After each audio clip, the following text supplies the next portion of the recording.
This story that I came across is going to like literally make your head spin, and I hate to even use those choice of words considering the context of this story.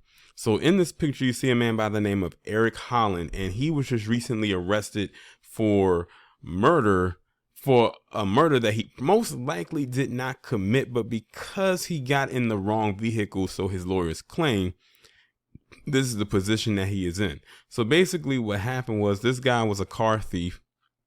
He led police on a high-speed chase to try to catch him. He ditched one car and then he stole another car. But this time the car that he stole had some body parts in it.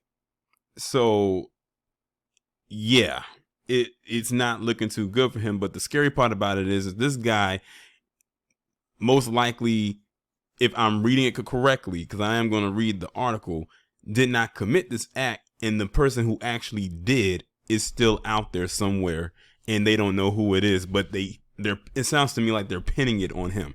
So I'm gonna go ahead and read this article that's coming from News Hub. A man in Las Vegas has been arrested after police found a severed head and other body parts in his UTE. The Las Vegas Review-Journal reported Eric Holland, age 57, will be charged with murder and held without bail. However, Holland's defense lawyer said his client was just an unlucky thief that stole the wrong vehicle. In order to believe that he had knowledge of what was inside that vehicle, you would have to believe that he intentionally led the police to the evidence, defense lawyer David Westbrook said following a court bail hearing. Now, why would he do that?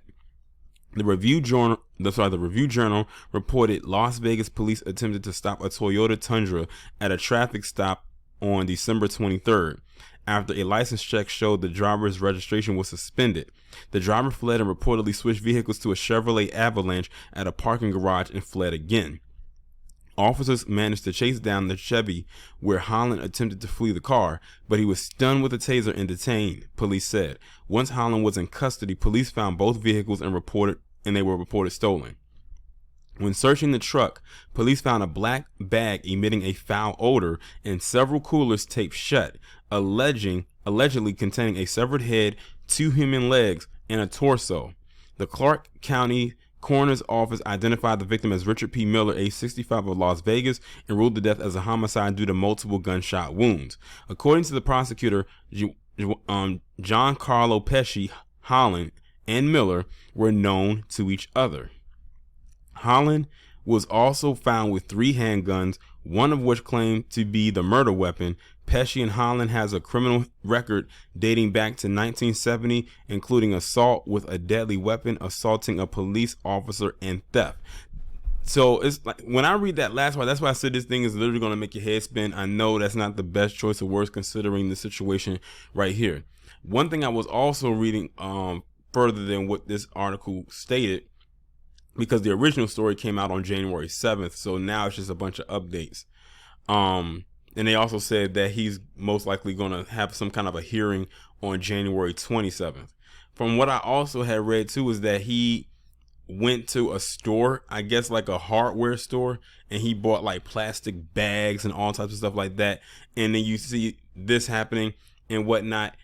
If it is indeed true that he's not the one that did it, he really is unlucky that this just kind of all kind of happened to him, considering his criminal past, him having these weapons, him going to the store to buy this stuff, but this just kind of happened to fall into his lap. And whoever the real actual person is, they're still out there, and they're probably like, oh wow, I'm about to get away with this scot-free.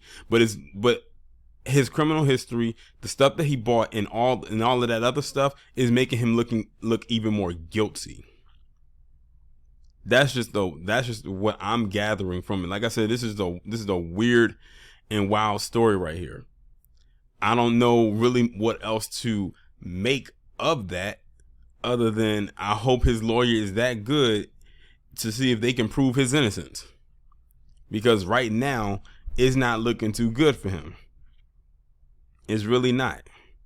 But one thing I would highly suggest is, if he does happen to walk away from this, if he's truly innocent of what this is, I bet he'll never steal another car again. I promise you that.